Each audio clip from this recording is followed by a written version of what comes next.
मोक्षमार्गस्य नेतारं भेत्तारं कर्मभूभृताम् ज्ञातारं विश्वतत्त्वानां वन्दे तद्गुणलब्धये वन्दे तद्गुणलब्धये।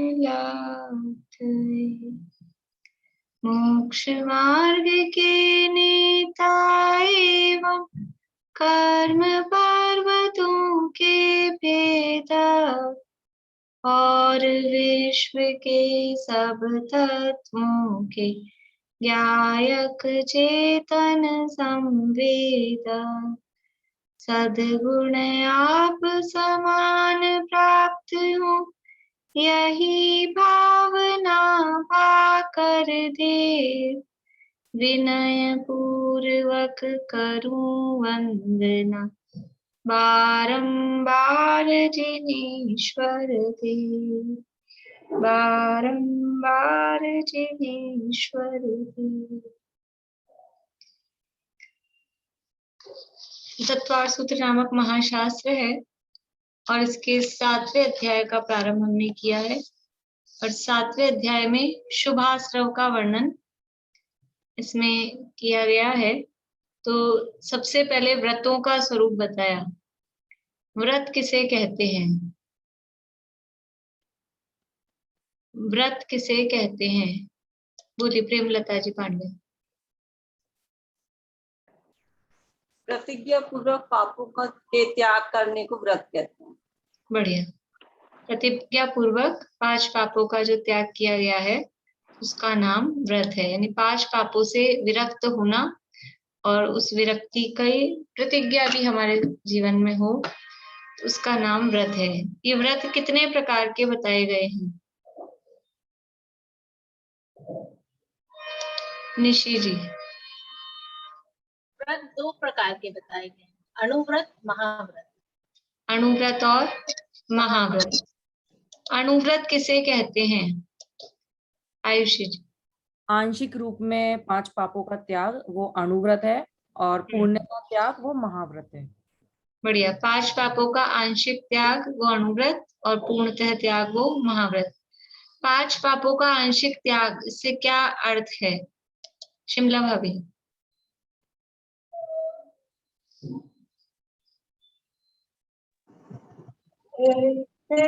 मतलब कुछ आंशिक त्याग, तो मतलब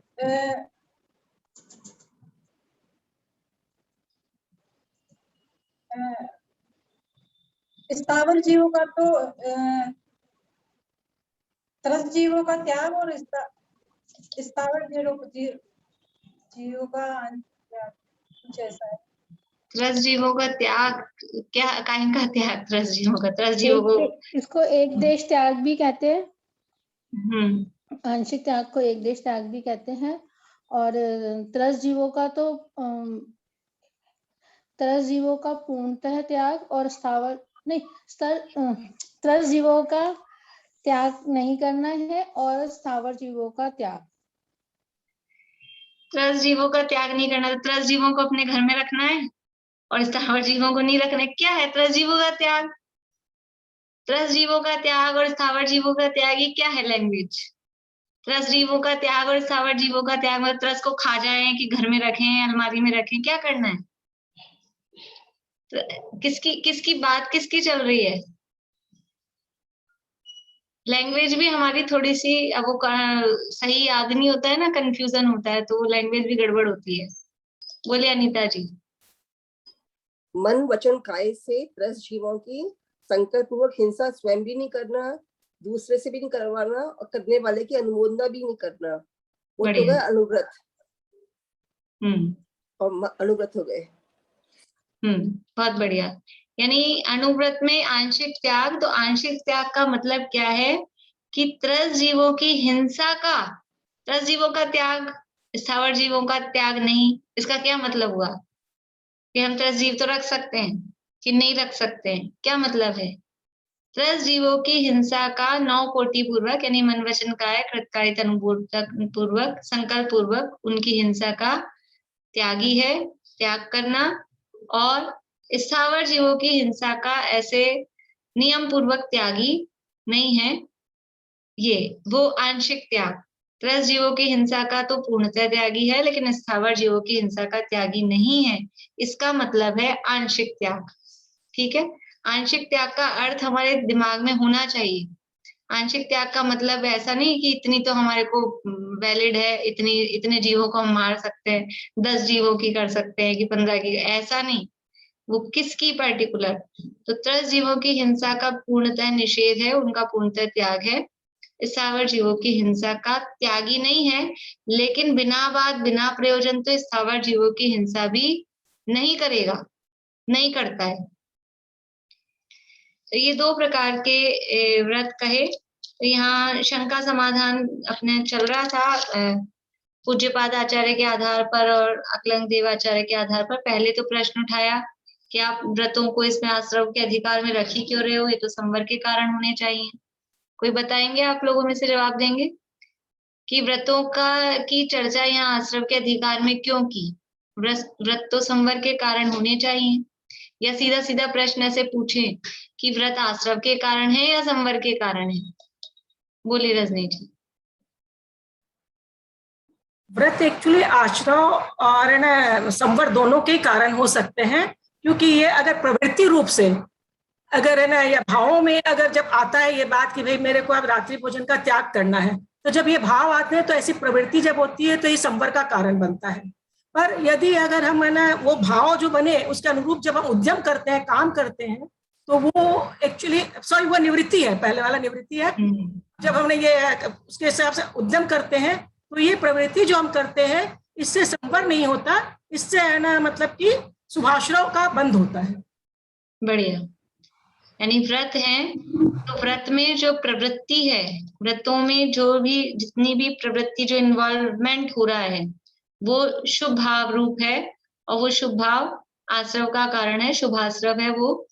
और उसमें जो निवृत्ति है, जितनी उसमें वीतरागता है, जो त्याग का जो परिणाम है, वो जो निवृत्ति है, यदि निवृत्ति रूप व्रत की चर्चा है तो वो संवर का कारण बनेगी, और यदि प्रवृत्ति रूप व्रतों की चर्चा है तो वो आश्रव के कारणों के अंतर्गत जाएगी। तो यहाँ जिसकी चर्चा चल रही है ये प्रवृत्ति रूप व्रतों की चर्चा चल रही है, इसलिए इसको आश्रव के अधिकार में यहाँ पर लिया गया है। अब यहाँ पर एक प्रश्न और कल उठाया था पूज्यपाद आचार्य ने कि रात्रि भोजन विरमण नाम का छठा अनुव्रत है, उसकी गणना यहाँ करनी चाहिए थी। तो आचार्य ने जवाब दिया कि नहीं, उसकी चर्चा आगे जो हम भावनाएं कहेंगे उसमें आलोकित पान भोजन नाम की भावना है, उसमें रात्रि भोजन त्याग नाम का जो व्रत है उसका अंतर्भाव भी उसमें हो जाता है। विराज वार्तिक के आधार पे कल हमने देखा था कि ये इसमें क्या किस तरह से यानी इसमें गर्भित होता है, और मुनियों के आचार अहिंसा व्रत में ये रात्रि भोजन त्याग किस प्रकार शामिल है। तो ज्ञान सूर्य और इंद्रियों से मार्ग की परीक्षा करके 4 हाथ आगे जमीन देखकर यति को योग्य देश काल के अनुसार उसमें शुद्ध भोजन भिक्षा ग्रहण करनी चाहिए, ऐसा ये आचार शास्त्र का उपदेश है। और ये जो विधि है, ये जो विधि बताइए मुनिराजों के भोजन की भिक्षा की विधि क्या, कि अपने ज्ञान सूर्य और इंद्रियों के माध्यम से बाहर में सूर्य का प्रकाश हो, अपने को विवेक हो, ज्ञान भी हो, और इंद्रियां बराबर प्रॉपर काम कर रही हों, फिर 4 हाथ जमीन देखकर और योग्य देश काल में फिर शास्त्रों में जो विधि बताई गई है उस विधि से भिक्षा ग्रहण करना, ये मुनिराजों के आहार की विधि है। अब ये जो विधि बताई है ये रात्रि में नहीं बनेगी, क्योंकि रात्रि वो योग्य काल नहीं है, रात्रि में सूर्य का प्रकाश नहीं है, रात्रि में इंद्रियां भी प्रॉपर काम नहीं करती हैं। इन्हीं अपनी इंद्रियों से हम दिन में जैसा देख पाते हैं, इन्हीं इंद्रियों से हम रात्रि में वैसा कहाँ देख पाते हैं। कितना, ये तो हमको बाहर के इतने सारे साधन चाहिए, अभी आजकल के जमाने की वो बात अलग है, कि बहुत सारी लाइटें जला लो, लेकिन फिर भी जो सूर्य के प्रकाश में जो चीज दिखाई देती है, वो कितनी ही लाइट जला लो, वो चीज उसमें नहीं आती। और वो जो लाइट है वो खुद ही जीवों की उत्पत्ति का कारण बन जाती है। और मुनिराजों के साथ तो और भी विशेष नियम है, रात्रि में तो गमन ही नहीं करते, तो फिर भिक्षा के लिए कैसे जाएंगे। इसलिए वो जो उनके आलोकित पान भोजन, जो उनका एक अभी इसमें भावना बताई जाएगी, उसमें रात्रि भोजन त्याग अपने आप ही शामिल हो जाएगा। और मुनिराजों के लिए जो बताई जाएगी बात, वो एक देश रूप से, आंशिक रूप से श्रावकों पे भी लागू पड़ती है। जैसे मुनिराजों को कहा है हिरिया समिति का पालन, तो क्या श्रावकों को नहीं करना चाहिए? मुनिराज 4 हाथ जमीन देख के चले, अपन तो ऊपर मुंह करके चलो, अपने को नीचे देख के चलने की जरूरत थोड़ी ना है, क्योंकि हम मुनि नहीं है।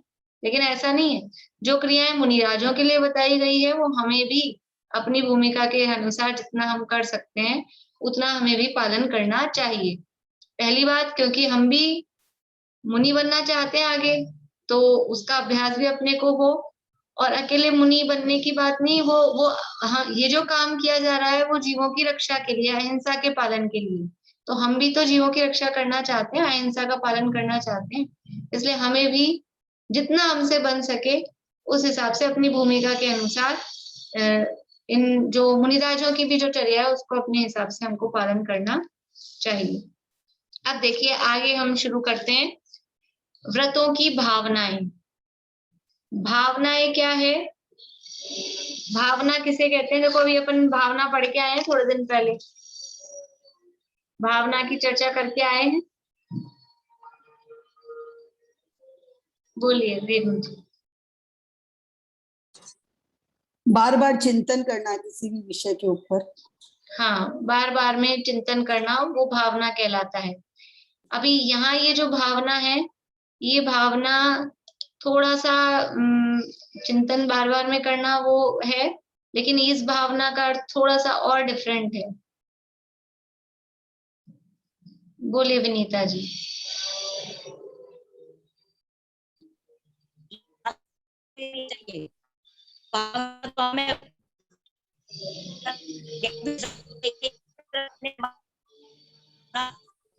आपकी आवाज नहीं आ पा रही है,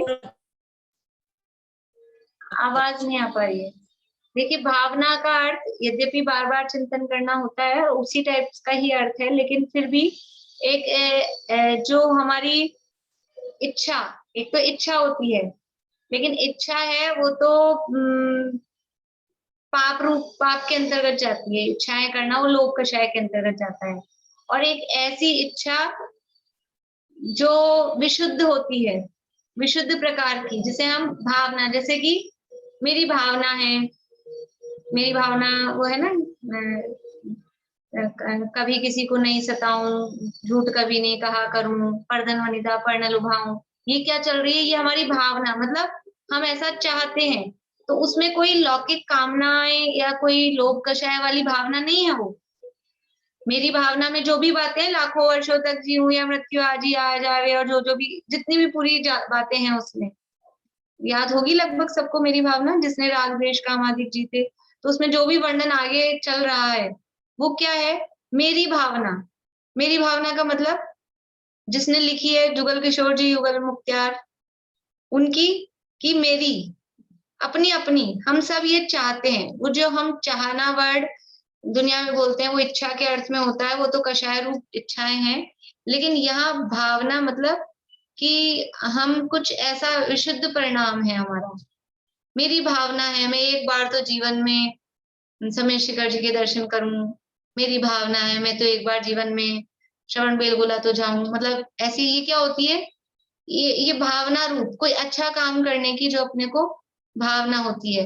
तो ये व्रतों में हमारे स्थिरता बनी रहे। व्रत तो ले लिए, देखो गाड़ी खरीद लेना, घर में एसी लगा लेना और बड़ी बड़ी महंगी महंगी चीजें ले आना, वो इतना कठिन नहीं होता है। एक बार कैसे भी अपन पैसा, मान लो जो भी मिडिल क्लास फैमिली के हैं, तो एक बार कैसे भी पैसा जोड़कर चीज तो ले आए, लेकिन फिर उसको मेंटेन करना पड़ता है। पुराने जमाने में एक कहावत है, हाथी बांधना घर में तो हाथी खरीद लिया एक बार, ठीक है, लेकिन वो हाथी को पालना इतना आसान नहीं, खरीद के छोड़ना थोड़ी ना, उसको रोज खाना खिलाना। वो हाथी को पालना का मतलब उसका उसका जो डाइट है उसको हर कोई अफोर्ड नहीं कर पाता है। खरीदने में तो एक बार खरीद लिया, तो ऐसे ही जैसे कहते हैं गाड़ियां खरीद ली महंगी महंगी, अब उसका एक कांच भी टूट जाए तो पता लगा सीधे कंपनी में गए और हजारों से नीचे फिर बात ही नहीं होती है। छोटा मोटी भी चीज उसकी खराब हो जाए, स्क्रू भी आए तो हजारों का आएगा। तो ऐसा हमने व्रत तो ले लिया, अभी हमने बहुत सुना, वर्णन सुना और आपने महिमा बताई, तो व्रत ले लिया। अब व्रत तो ले लिया, हाथी तो खरीद लिया, लेकिन उसको पालना, उसमें कहीं कोई चूक ना हो जाए, व्रत हमारे मेंटेन बने रहें, व्रतों से हम च्युत भी नहीं हो जाएं। यानी कि अभी तो हमारी भावनाएं विशुद्ध है। देखो जब अपन पढ़ते सुनते ना कोई विषय, जो विषय चल रहा होता है, तो हमारे परिणाम कैसे होते हैं। क्लास में बैठे 1 घंटा, उस समय ही हमारे परिणाम, जो भी विषय चलेगा, अभी जैसे चरणान योग की बातें चलेगी, हिंसा नहीं करना है, रात्रि भोजन नहीं करना है, कि ये कुछ भी, तो ऐसे परिणाम हो जाते हैं ना कि नहीं अपने को नहीं करना चाहिए, छोड़ ही दें। और फिर थोड़ी देर बाद ही क्या होता है, सब मामला रफा दफा, और कभी थोड़ी बने भी रहे, जब तक ये चैप्टर चलेगा तब तक बने रहेंगे, फिर 2-4 दिन बाद, 2-4 हफ्ते बाद, 2-4 महीने बाद फिर क्या होता है, सब मामला ठप। वो जो भावनाएं अभी है वो नहीं बनी रहती है। तो ऐसे ही जब व्रत लिए, उस समय की भावना, मतलब उस समय का परिणाम वो कितना विशिष्ट होता है जिस समय व्रत लेते हैं। और व्रत लेने के बाद में, अब तो ले लिए, फिर उसके बाद में ये होता है कि धीरे धीरे उसमें शिथिलता आने लग जाती है, और उस व्रत के प्रति अनादर भी हो सकता है, निरादर का भी परिणाम हो सकता है कि अरे ले लिया, चला रहे हैं, घसीट रहे हैं, इस तरह का भी भाव उसमें आ सकता है। तो व्रतों में स्थिरता बनी रहे, व्रतों से हमारे परिणाम च्युत ना हो, व्रतों में हमारी जैसी भावना आज है व्रत लेते समय, ऐसी ही परिणाम हमारे हमेशा बने रहें, उसके लिए भावनाएं कही गई है कि ये भावनाएं भाव। तो ये भावनाएं भाएंगे तो वो व्रतों में हमारे परिणाम स्थिर रहेंगे। बोलिए चमेली आंटी। मैं ये कहना चाह रही थी, अभी इस साल से 7th क्लास में लागू करी कोर्स में मेरी भावना पिछले साल ही हो गई थी। इस साल एमपी में कोर्स में, बच्चों के स्कूल के कोर्स में लगाई है मेरी भावना, स्कूल के बुक्स में भी है। राजस्थान में नहीं हुई अभी? राजस्थान में नहीं है, एमपी में है। राजस्थान का तो मुझे ध्यान नहीं है। इस साल हमारे मंदिर ने बोला था कि राजस्थान में भी मतलब 7th क्लास इस साल की हो सकता है। इस साल राजस्थान में, एमपी में पिछले साल हो गई। अच्छा, बोलिए विनीता जी, आपकी आवाज आ रही है तो फिर। देखो जी, मेरी आवाज आ रही है? हाँ आ रही है। नहीं आ रही क्या? आ रही है। हाँ। मैं ये कही, निरंतर विशुद्ध परिणाम पूर्वक विचार में इन भावनाओं का होना, ये भावना कहा जाता है। हिंसा थोड़ी वो परिणाम विशुद्ध रहे, बिल्कुल। परिणामों की विशुद्धता, और मतलब इच्छा और भावना में फर्क है। जैसे हम जो स्नेह शब्द में और प्रेम प्यार शब्द में जो फर्क होता है ना, स्नेह शब्द है या वात्सल्य शब्द है वो थोड़ा विशुद्ध अर्थ वाला होता है, और एक प्रेम प्यार वो वासना वाला जो शब्द होता है। ऐसे ही इच्छा है वो वासना वाला शब्द है, वो कषाय वाला शब्द है, और ये जो भावना शब्द है ये थोड़ी विशुद्धता लिए हुए शब्द है। तो वो इन दोनों में डिफरेंस है। तो यहाँ इन व्रतों के पालन में स्थिरता रहे, इस भावना से व्रतीजन निम्नांकित भावनाएं भाते हैं। हमने व्रत तो ले लिए, लेकिन इन व्रतों में हमारे स्थिरता बनी रहे, इन व्रतों से फिसल नहीं जाए। ले तो लिए हैं लेकिन आफत नहीं लगने लग जाए। ऐसा कई लोग मतलब कहते हैं, नहीं भी कहते होंगे तो सोचते होंगे कि हमने व्रत तो ले लिया, अब हमसे चलता नहीं है, अब क्या करें, कैसे करें, निपटा नहीं है, बोझा लगने लग जाता है। ये व्रत है, ये हमारी संपत्ति है। व्रत जो लिए है ना, ये व्रत है, ये हमारी संपत्ति है कि बोझा है, विपत्ति है।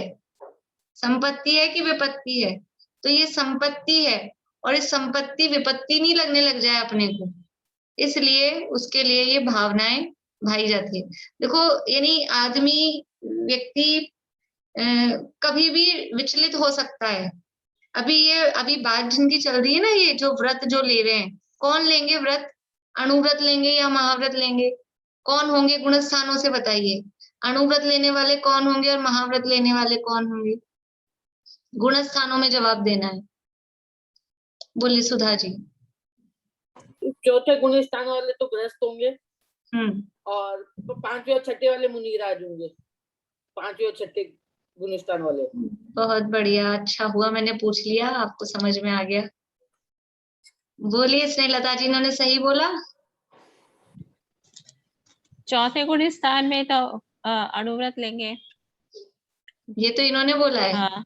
हाँ। और जो महाराष्ट्रीय और ये सब है वो 5वें गुण स्थान में ले लेंगे। अरे नहीं, चौथे में आ जाएंगे महाराष्ट्र। चलिए हाँ बोलिए बेला जी। एक क्वेश्चन रिपीट करिए ना, आवाज कम आ रही थी। चलिए क्वेश्चन ये है कि अणुव्रत जो होंगे वो कौन से गुण स्थान में होंगे और महाव्रत वो कौन से गुण स्थान में होंगे, ये क्वेश्चन है। अणुव्रत 4थे और 5वें में और महाव्रत 6ठे से ऊपर, 6ठे से 8वें। चलिए कुछ ठीक है। आयुषी जी। भाभी महाव्रत तो मुनिराज धारी होते हैं, तो वो तो 6ठे गुण स्थान से मुनिराज का गुण स्थान होता है, तो महाव्रत तो उन्हीं का रहेगा। और अणुव्रत तो 4थे गुण स्थान में, पर वो तो अविरत नहीं, 4थे में तो नहीं होगा। हाँ, थोड़ा दिमाग लगाया आपने। 4थे में तो नहीं होगा, फिर किस में होगा? तो 5th में होगा ना, क्योंकि इसमें त्रस जीवों का त्याग होता है और स्थावर के वो, ये 5th में होगा। 5th में अणुव्रत होगा, 6th में वो होगा महाव्रत, क्योंकि वो 6th और 7th क्योंकि वो मुनिराज के होते हैं। निशी जी आप बताना चाहेंगे? 5वें में अणुव्रत और 6ठे और 7वें में मुनिराजों का स्थान होता है, इसलिए उसमें महाव्रत। बहुत बढ़िया, बहुत बढ़िया।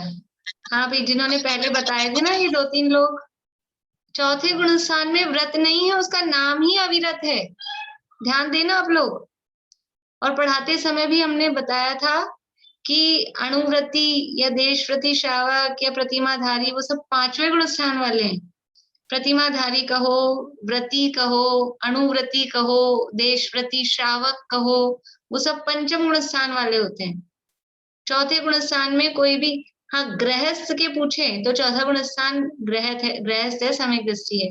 लेकिन जब व्रती की बात चल रही है तो व्रती वो 5वें गुण स्थान में, अणुव्रती, और महाव्रती वो 6ठे 7वें और ऊपर वाले वो महाव्रती हैं। ये बिल्कुल ध्यान रखना, अभी लिख के रखना आप लोग। जिनको भी थोड़ा भी कंफ्यूजन है वो लिख के रखें। ये 5वां गुण स्थान वो अणुव्रती श्रावक का, और महाव्रती मुनिराजों का 6ठा 7वां और ऊपर के 12वें तक वो महाव्रती मुनिराजों का। ऐसा। चलिए, तो मैंने बीच में पूछ लिया। मैं तो बता ही रही थी कि वो 5वें गुण स्थान वाले हैं या 6ठे 7वें गुण स्थान वाले हैं। मतलब अब 5वें गुण स्थान वाले हैं, इसका मतलब क्या है? अब कषायों से जवाब देना है आपको। 5वें गुण स्थान वाले हैं मतलब क्या? कषायों की तरफ से जवाब देना है। मधु भाभी।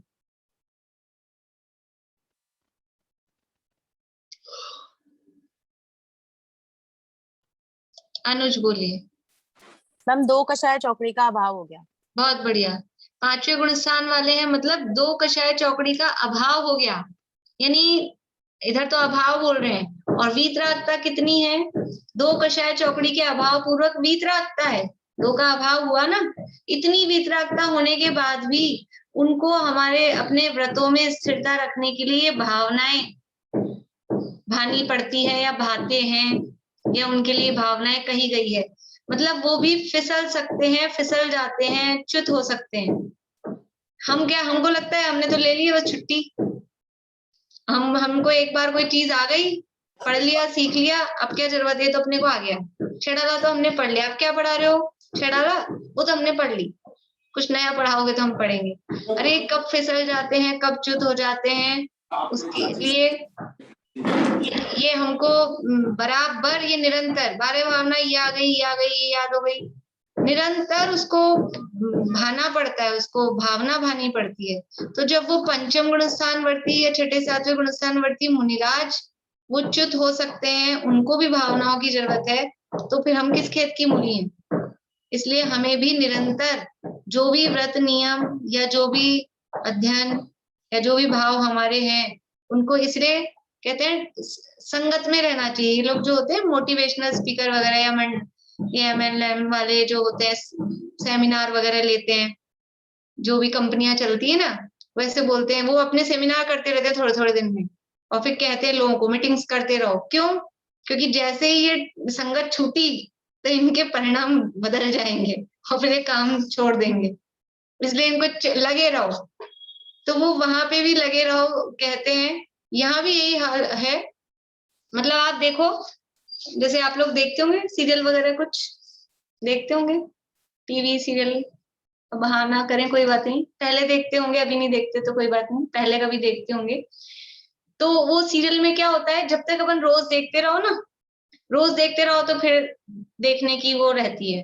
और कभी कदाचित ऐसा हो गया, कोई प्रसंग ऐसे हो गया, ऐसे तो छोड़ते ही नहीं है, जब रोज देखते हैं तो देखना ही है। और अब वो उन्होंने अपने को पूरा करने के लिए सुबह का शाम, शाम का सुबह, ऐसा भी सिस्टम बना रखा है, तो आपका छूटे नहीं, तो वो देखते हैं। लेकिन कभी कहीं बाहर चले गए, कुछ भी इस तरह की परिस्थिति हुई, 15 दिन तक छूट गया, अपना नहीं देखा अपन ने, फिर क्या होता है, फिर वो रस नहीं रहता, छूट गया, इतने दिन का छूट गया, जाने दो, फिर वो रस नहीं रहता। ऐसा अपने में भी होता है। अपनी क्लास में क्या होता है, बहुत सारे लोग आते हैं और फिर अब कोई परिस्थितियां बनी घर में कुछ भी ऐसी, तो छूट गई क्लास 8-10 दिन 15 दिन, तो फिर वो परिणाम गायब हो जाते हैं। अब इतने दिन की तो छूट गई, अब पता नहीं कुछ समझ में तो आएगा नहीं, वो पहले से ही खुद ऐसा सोच लेते हैं कि हमें तो समझ में तो आएगा नहीं कुछ, और फिर वो छोड़ देते हैं।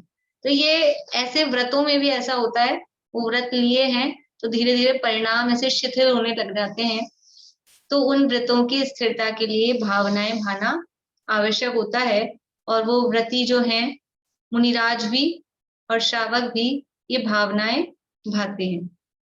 यहाँ जो ये भावनाएं बताई गई हैं, मुनिराजों की मुख्यता से हैं, जो बताई गई हैं इसमें मुख्यतः मुनिराजों की, महाव्रतों की मुख्यता से भावनाएं बताई गई हैं। ये जो हैंड रेज है, ये पूछने के लिए है क्या कुछ, ज्योति जी का, नित्या जी का? नहीं तो मैं डाउन कर रही हूँ, अगर पूछना हो तो आप दोबारा से हैंड रेज करिएगा। देखिए सूत्र, हाँ सूत्र बोलते हैं, कौन करेंगे रिपीट? प्रीति है क्या?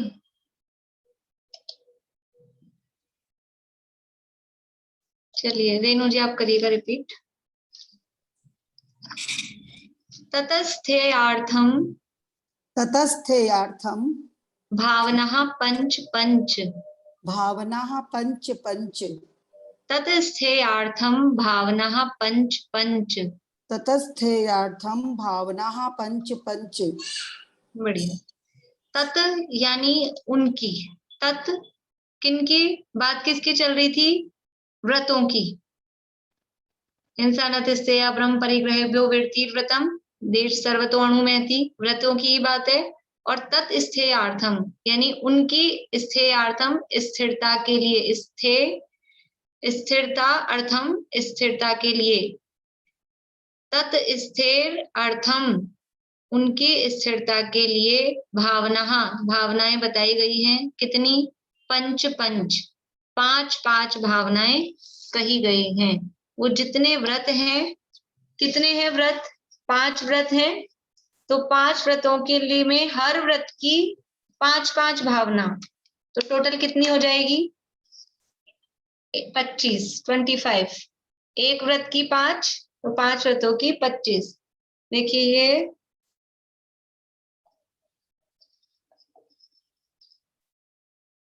ये शब्द है तत् स्थेयार्थम, तो इसमें संधि विच्छेद करेंगे, तत् स्थेय अर्थम। तत् यानी उन व्रतों की, स्थेय यानी स्थिरता के लिए, स्थिरता, और अर्थम यानी लिए। अर्थम का अर्थ है उसके लिए। अर्थ शब्द के कई अर्थ होते हैं, तो ये अर्थ का यहाँ पर अर्थ है लिए। उन तत् यानी उन व्रतों की, स्थे यानी स्थिरता, अर्थम यानी लिए। भावना, भावना बताई गई है या भावनाएं हैं। पंच पंच, पांच पांच। एक बार 5 लिख देते, एक बार 5 लिख देते तो ऐसा हो जाता कि उन व्रत 5 व्रत हैं, 5 व्रतों की 5 भावनाएं, तो बस 5 ही हो जाती। पंच पंच लिखा है मतलब 5 गुणा 5, 5 मल्टीप्लाई बाय 5, 25 भावनाएं उनकी कही गई हैं। तो यहाँ 5 सूत्रों में उनकी 5-5 भावनाएं। अब आप लोग सूत्र याद कर लेंगे तो आपको बहुत आसानी हो जाएगी, वरना वैसे याद करनी पड़ेगी भावनाएं। तो सूत्रों में बराबर प्रॉपर लाइन से याद हो जाती हैं। तो आप लोग साथ साथ सूत्र याद करते जाएं। देखिए अगला सूत्र मैं बोलती हूँ, बोलिएगा अनुज। वांग मनोगुप्ती रियादान, वांग मनोगुप्ती इर्यादान, निक्षेपण समित्यालोकित पान भोजनानि पंच। निक्षेपण समित्य लोकित पान भोजनानि पंच। वांग मनोगुप्ती इर्यादान निक्षेपण, वांग मनोगुप्ती इर्यादान निक्षेपण, समित्यालोकित पान भोजनानि पंच। समित्य लोकित पान भोजनानि पंच। बढ़िया। देखिए पहला व्रत का नाम क्या है? पहले व्रत का नाम है अहिंसा व्रत। देखिए जब कभी ऐसे पूछा जाए कि व्रत कितने होते हैं, नाम बताइए, व्रत शब्द है तो व्रत 5 होते हैं, अहिंसा व्रत, सत्य व्रत, अचौर्य व्रत। अगर प्रश्न में व्रत है तो आंसर में व्रत लगाना है। प्रश्न में पूछा अणुव्रत कितने होते हैं, कौन कौन से, तो फिर आंसर में अणुव्रत लगाना है, अहिंसा अणुव्रत, सत्य अणुव्रत, ठीक है। और क्वेश्चन में पूछा जाएगा महाव्रत कौन कौन से हैं, तो फिर अहिंसा महाव्रत, सत्य महाव्रत, अचौर्य महाव्रत। फिर उसमें आंसर में जो क्वेश्चन में पूछा है वो आपको आंसर में यूज में लेना है। तो यहाँ भी व्रतों की बात चल रही है, और जब सिंगल व्रत कहते हैं तो उसका अर्थ ज्यादातर महाव्रतों से ही होता है। अणुव्रतों के लिए अणु शब्द लगाया जाता है, और महाव्रतों के लिए महाशब्द कभी लगाते हैं कभी नहीं लगाते हैं। तो अकेला व्रत शब्द दिया है, उसका अर्थ 99% जगहों पर उसका अर्थ महाव्रत से ही होता है। तो यहाँ पर व्रतों की भावनाएं बता रहे हैं, तो महाव्रतों की मुख्यता से यहाँ ये भावनाएं चल रही है। पहला व्रत है अहिंसा व्रत। अहिंसा व्रत की स्थिरता के लिए क्या भावनाएं हैं? वांग, वांग यानी वचन, फिर है मनो, मनो यानी मन, गुप्ती, वचन गुप्ती और मनोगुप्ती, ये 2 गुप्ती, वांग मनोगुप्ती। गुप्ती को शब्द को दोनों के साथ लगाना है, वचन गुप्ती, मन गुप्ती या मनोगुप्ती एक ही बात है, मन गुप्ती बोले या मनोगुप्ती बोले। वांग मनोगुप्ती, अभी गुप्ती में बड़ी की मात्रा है,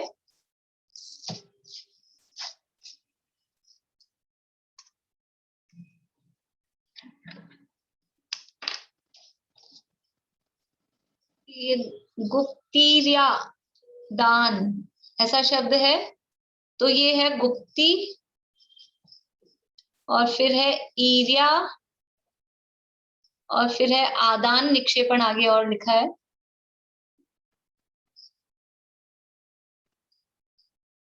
गुप्ती, ये गुप्ती में छोटी और ईर्या में बड़ी, तो ये छोटी और बड़ी मिलके यहाँ बड़ी बन गई, ठीक है।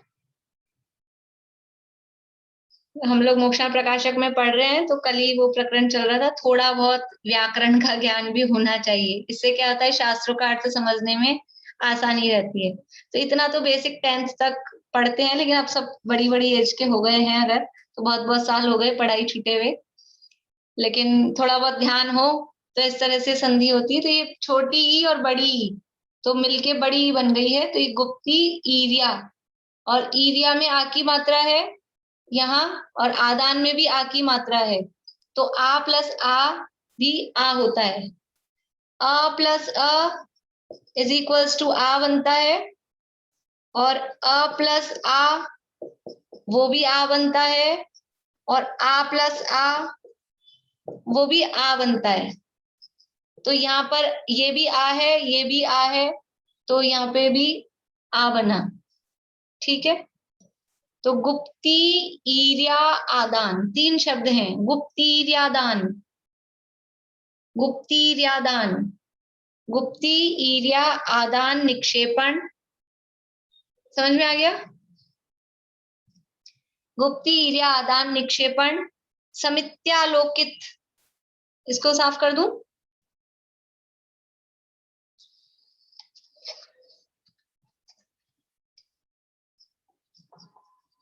समित्यालोकित,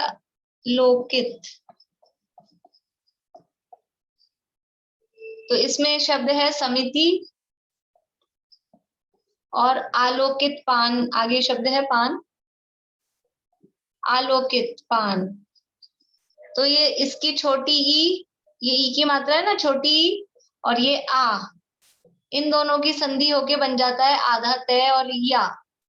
ये नियम है संधि के। तो ये आधा तय और या कहाँ से आया कि जब छोटी ई और आ की संधि होती है तो आधा तय और या ये बन जाता है। तो समिति, आलोकित पान, भोजनानी पंच,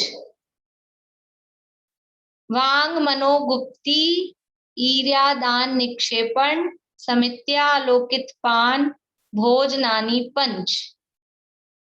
अब पांच कौन कौन सी हुई? तो पहली है वांग गुप्ती यानी वचन गुप्ती, दूसरी है मनोगुप्ती, ये तो दो हो गई गुप्तियां। फिर है ईर्या आदान निक्षेपण समिति, तो ईर्या समिति और आदान निक्षेपण समिति, यानी दो तो है गुप्ती, दो है समिति। गुप्तियों के नाम याद है आप लोगों को? गुप्तियों के नाम याद है? गुप्तियां कितनी होती हैं? गुप्ती 5 नहीं होती है रेणु जी? बोलिए चित्रा आंटी। मन गुप्ती, वचन गुप्ती, काय गुप्ती। गुप्ती 3 होती हैं, मनुगुप्ती, वचन गुप्ती और काय गुप्ती, ये 3 गुप्तियां होती हैं। ठीक है ना? 5 कुछ और होती हैं, हाँ 5 अलग होती हैं। तो गुप्ती 3 होती है, उनमें से 2 गुप्तियां ली हैं, वचन गुप्ती और मनोगुप्ती, 2 गुप्ती ली। और समितियां कितनी होती हैं? समितियां 5 होती हैं। कौन कौन सी 5 समितियां होती हैं?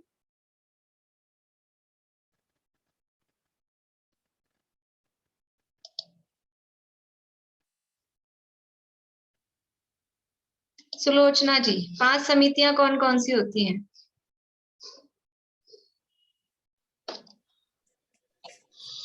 दो तो इसमें ईर्या समिति और आदान निक्षेपण समिति, दो तो इसमें आई हुई है। मोनिका भाभी आपको आती है? नहीं। बीना भाभी, समिति। ईर्या समिति, एषणा समिति, आदान निक्षेपण और आलोकित पान। नहीं, इसमें जो दिए वो सारी समितियां नहीं है। नहीं, शीला भाभी, आदान निक्षेपण। चलिए शीला भाभी बोलिए। पढ़ी नहीं, अनम्यूट नहीं हुई क्या? कहाँ गए?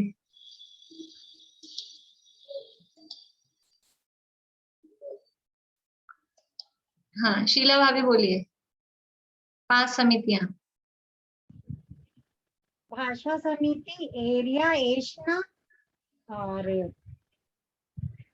एरिया, एषणा, भाषा। अभी सब मुनिराजों को आहार वगैरह देते हैं कि नहीं देते हैं, और जाते हैं कि नहीं जाते हैं? और फिर हम समितियां ही, हमको नाम ही नहीं पता, हम कैसे मतलब देखो मुनिराजों की परीक्षा का मतलब कोई इन पे शंका कर रहे हैं ऐसे नहीं, लेकिन हमको पता ही नहीं होगा उनकी चर्या कैसी है, तो फिर सच्चे मुनिराज हैं कि नहीं है, ये कैसे पता लगेगा? हमको नाम ही नहीं पता होंगे, तो जब नाम ही नहीं पता है तो उसका भाव कैसे पता होएगा। चलिए वर्षा भाभी बोलिए। मैं तो सोच रही थी ये तो आता है आपको, इसलिए बोलिए। ईर्या समिति, भाषा समिति, एषणा समिति, आदान निक्षेपण समिति और प्रतिष्ठापना समिति। बढ़िया। देखिए 5 समितियां होती हैं, कोई बात नहीं, अब याद रखिएगा, अभी याद नहीं है तो कोई बात नहीं, अब याद रखिएगा। ये तो हमको मतलब ये कुछ चीजें हैं, ये तो हमको बिल्कुल दाल रोटी चावल सब्जी जैसे होती है ना, रोज की, ऐसे ये याद रखने की होती हैं। ईर्या समिति पहली है, ईर्या समिति, दूसरी भाषा समिति, तीसरी एषणा समिति, चौथी है आदान निक्षेपण समिति, और 5वीं है प्रतिष्ठापना। प्रतिष्ठा लिखते हैं, प्रतिष्ठापना समिति। और इस 5वीं का दूसरा नाम भी है, व्युत्सर्ग भी बोलते हैं इसको, व्युत्सर्ग समिति।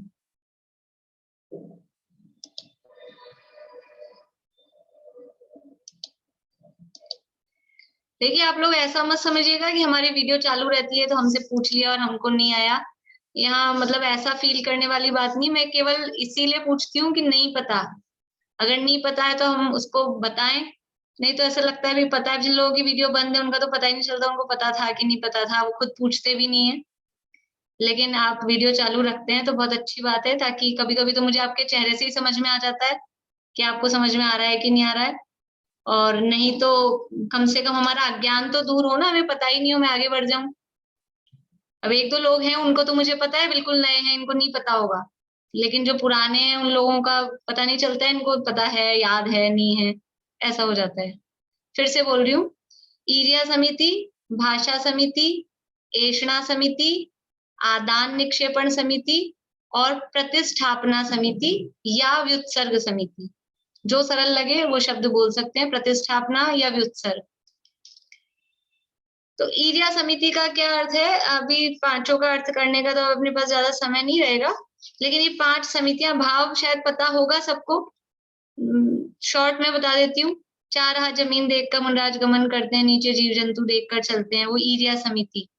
उसका विशेष अर्थ बाद में करेंगे अपन। फिर भाषा समिति का मतलब है कि संयमित भाषा बोलते हैं, हित मित प्रिय बोलते हैं, चाहे जो भी कुछ कैसी भी लैंग्वेज और बहुत बकबक करना और कुछ भी बोलना, ऐसा नहीं।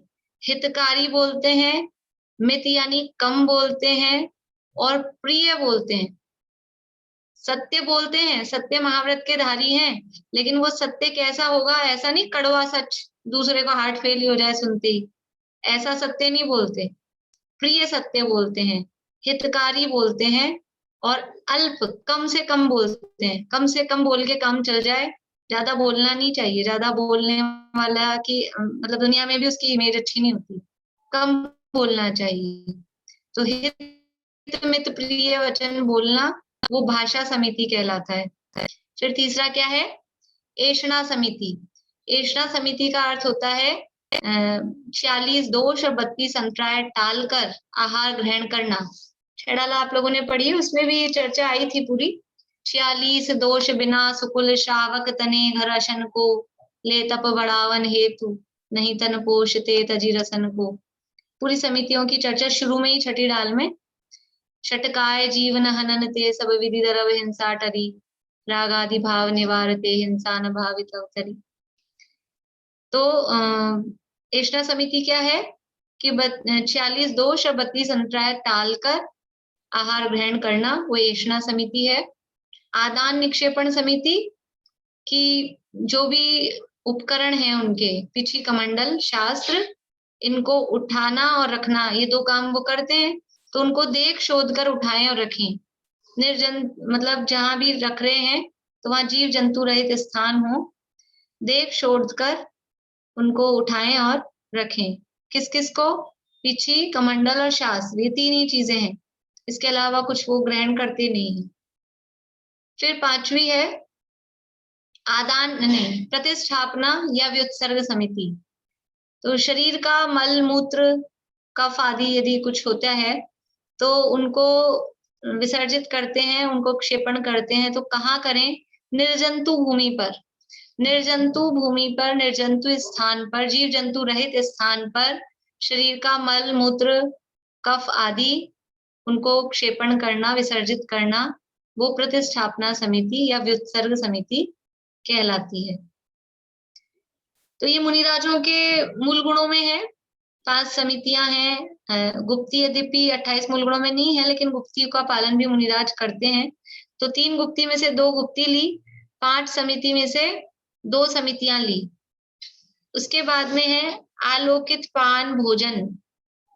आलोकित पान, आलोकित का मतलब है प्रकाश में, आलोकित बोलते हैं, आलोकित हो लोक में, यानी प्रकाशित, जहाँ वो पूरा देख शोध के अर्थ तो वो है जो अभी अपन ने कल और आज में पढ़ा था। आलोकित का मतलब है कि प्रकाश में, सूर्य के प्रकाश में और ज्ञान के प्रकाश में देख शोध कर जो भोजन ग्रहण किया। आलोकित पान, पान यानी पीने की चीज, भोजन यानी खाने की चीज। तो देख शोध कर सूर्य के प्रकाश में वो भोजन पानी ग्रहण करना, वो आलोकित पान भोजन। ऐसा ये 5 भावनाएं यहाँ पर कही गई है। देखिए केवल इसका अर्थ पढ़ती हूँ, फिर और चर्चा अपन कल करेंगे। अभी कुछ खास अपन ने इस पे चर्चा नहीं की है गुप्ती और इसके संबंध में। पीछे देखिए 267 नंबर पेज पे, तत्वार्थ मणि प्रदीप में 267 नंबर पेज।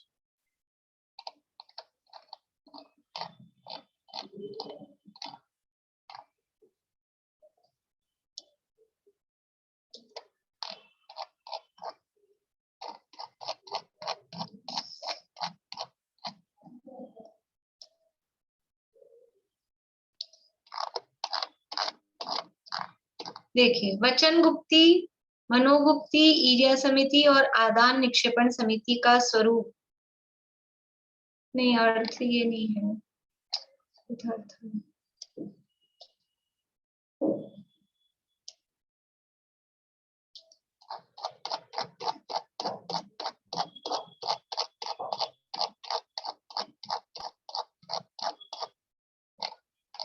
ये वचन गुप्ती, मनोगुप्ती, ईर्या समिति, ये पेज 266 पे ही है। वचन गुप्ती, मनोगुप्ती, ईर्या समिति, आदान निक्षेपण समिति और आलोकित पान भोजन, ये अहिंसा व्रत की 5 भावनाएं हैं।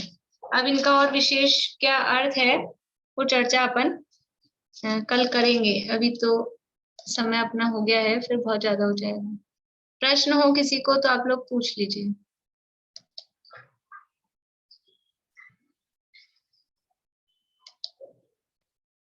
बोलिए ज्योति दीदी। ये इसमें ना ये मतलब खाली मनोगुप्ती वचन गुप्ती ली है। हाँ वो कल करेंगे, वो चर्चा कल करेंगे। अभी टाइम शॉर्ट है ना। 2 गुप्तियां ही ली, 2 समितियां ही ली, तो बाकी की क्यों नहीं ली, वो चर्चा अपन कल करेंगे। इसके अलावा प्रश्न हो किसी का तो पूछ लीजिए। नहीं है? बोलिए शकुंतला जी। दीदी कौन से स्थान से वो नियम से कौन कौन से गुण स्थान से नियम से गिरते हैं? हाँ वो प्रश्न अपना रह गया, कल याद दिलाएंगे आप मुझे स्टार्टिंग में। हाँ ठीक है। कल आप लोग कोई भी याद दिला दीजिएगा, कल शुरू में ले लेंगे। बोली मधु भाभी। ये अनुव्रतों के लिए है ना, ये जो लिखा है? नहीं, ये भावनाएं जो बताई जा रही हैं ये महाव्रतों की मुख्यता से, मैंने शुरू में ही कह दिया था। क्योंकि भी गुप्ती और समिति का पालन कौन करता है? मुनिराज ही करते हैं ना ये गुप्ती समिति। तो मुनिराजों की मुख्यता से बताई जा रही है। अब इसका पार्टली आंशिक रूप में जितना गृहस्थ के पॉसिबल है उतना गृहस्थ भी करता है और भावना रखता है। लेकिन यहाँ जो बात, क्योंकि अभी आगे और आएगा, शून्यागार, विमोचितावास, शून्य स्थान पर रहना है ऐसा, तो फिर वो नहीं, गृहस्थों कुछ में वो छोड़ दी ना, कई समिति ये छोड़ दी इसलिए।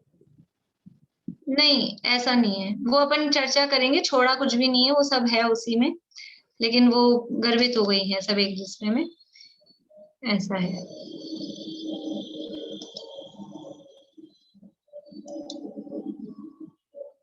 चलिए, और नहीं है किसी का प्रश्न? चिन्वाणी स्तुति करते हैं।